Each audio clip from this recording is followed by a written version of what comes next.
the floor. Debrisha Poe pulls up for three. The first lead of the game for Ole Miss. 3 left to shoot. Poe wants another. Give her number 2 tonight. That is ice water in her veins. Poe, an aspiring broadcaster, number 21 in white. Debrisha Poe, known for her three-point prowess, has her sights set on another goal, one found just outside the baseline.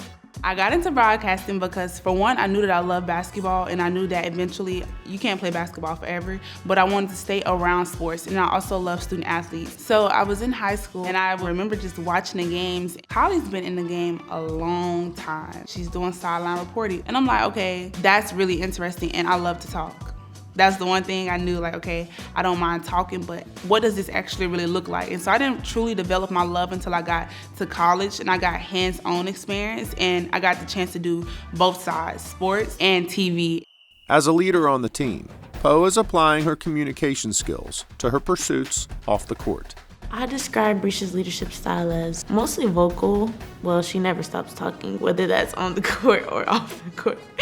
But I think that's something she hangs her hat on, is just always using her voice to do what needs to be done. She's always going to be the one that comes to you and either lifts you up or gives you that constructive criticism that we all need from time to time. She just always has a presence on the court, whether that's her voice or her actions. Regardless of her circumstance, she works hard. As far as broadcasting goes, of course, that's kind of what she's been studying in school, and I've honestly maybe never seen somebody take school as serious as her. Whether that's a small assignment or big, she's gonna go 100% into it. She recognizes the opportunity in front of her to kind of pursue whatever she wants to pursue. I always believe in doing something that you're passionate about and something that you love. Broadcasting, they get to share young student athletes' story and get to be able to just put that out there, and I love that because the relationships you build, like they talk to you before the games, that's my favorite thing about a reporter.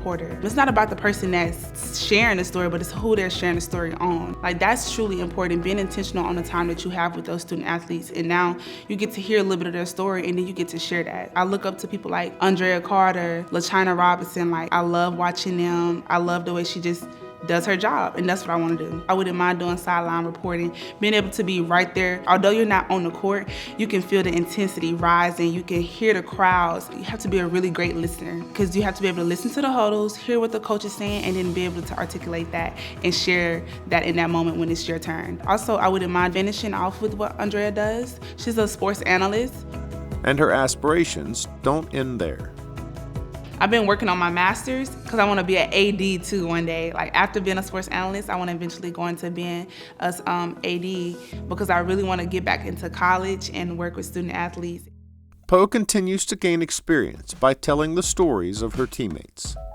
Hey Rebel Nation, it's Brisha here, and I'm with my freshman Lauren, and today we're doing a walk and talk with Brisha, so let's get started. You ready? Mm-hmm. Okay, today we're asking Lauren, freshman year, what is one of the biggest adjustments you have to make so far this season? I'll say just adjusting to like the pace of the game. Yeah. You're the only freshman on this team. Mm-hmm. What is that like? How does that feel? I've been there before, kind of, but not like you're literally the only freshman on this team. How has that been? It's actually been good. I feel like all of my teammates, they like keep me included. Y'all just, we all vibe together. So it doesn't like, I don't feel like I'm the only freshman, right. But so it's been good so far. I was expecting it to be different, but I love it. What is college life through the lens of your eyes?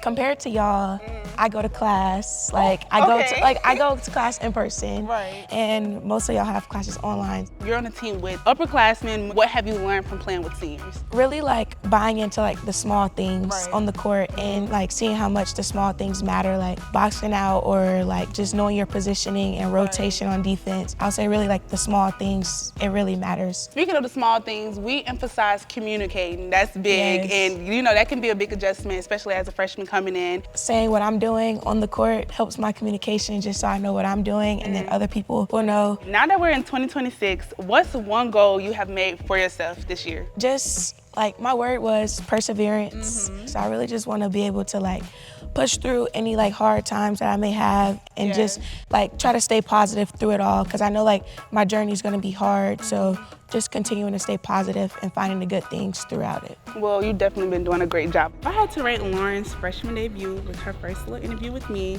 I would give her a 9 out of 10. For one, she's just so cute.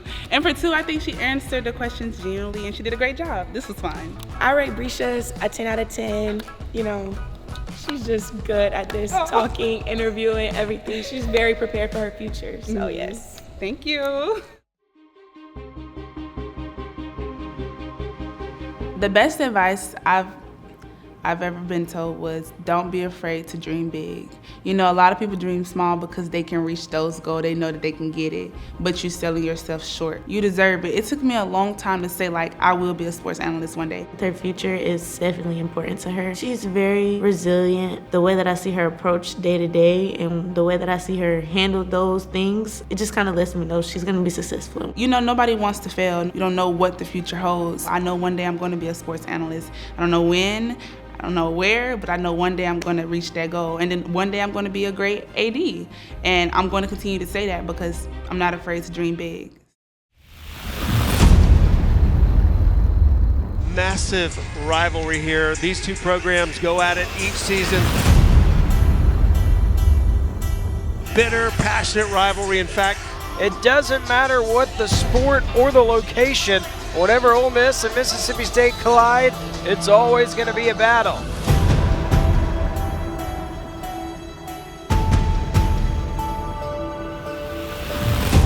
Everybody be ready, just like last time. One possession at a time. Need a score, need a score, need a score. Stick together, team defense. Make sure y'all talk.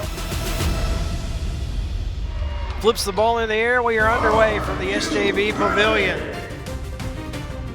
Walla with a steal on the first defensive possession, and she takes it in for the score. Cody one dribble, lets it fly, got it. McMahon bombs the topside three, ring it up, Cody McMahon. She's sticking her tongue out, but you can't even tell in a nice steal.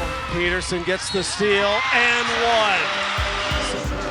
High fives all the way around for Caitlin Peterson. The 9-2 start set the tone, and the Bulldogs look to bite back. Now she drives down the heart of the lane, shoots a running floater, and gets a friendly bounce. And Francis, pull-up jumper in transition, connects. And in the end, turned a quick deficit into a dogfight. Free ball on the way by Prater. It's good. First triple for State. Chinu takes it inside. She stops, she spins, she shoots in traffic, and she makes it in. Rivalry games are often the time where biggest stars shine the brightest. Oh yeah, that'll make the SEC Now show later. Puts the ball on the floor. She's at the top of the key, down the lane, gets all the way to the rack, and banks it in. Six passionate first half. Three on the way. Good! Chinu. Shields open for three, why not? Tinham to Shields, her first three balls, the fourth in the half for the Rebels. 50 points is the most points allowed by the Bulldogs and the most points scored by the Rebels in the first half this season. Francis driving left, Chinu all over. Chinu forces a jump ball down the lane, gets all the way to the rim and banks it in. And stolen away by Chinu. And Chinu with the point off the turnover. 15 for Sierra Chinu. Peterson down the lane in the corner, three by Poe, counts and it goes, it's good! DeBrisha Poe at the buzzer, an exclamation point for the Rebels. 71-48, Ole Miss leads Mississippi State after three. I cannot express to you enough how important it is going into this rivalry to send a message this last time. For the people that doubt us, for the alumni, we owe it to them to play with some pride. Lattimore, oh yes! Wade Dozie, dribble drive handoff, taken away again by Chinu. Torpedoes down the lane, drives, muscles it in, and count the bucket.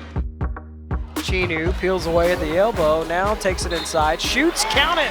Back-to-back games for Sierra Chinu with 20 points. The Rebels have now won 7 of 9 against Mississippi State. When I first came to Ole Miss, one of the things I understood is, one, they want us to win big and win big. And second, we don't lose to Mississippi State. Mississippi! Dub Nation, Rebel Nation, make sure y'all continue to support us and we run the field. Glad we got the win, and of course against my whole school, I wouldn't have had it any other way. So yeah, Dubs in the chat, Ole Miss on top. You know, every win matters, but when we beat State, it should mean a little bit more. What we want to do is change the narrative. You know, when I think about Ole Miss, I feel like we always got to do 2 times more than everybody else. And we've been consistently competing at a high level. It's time to change the narrative.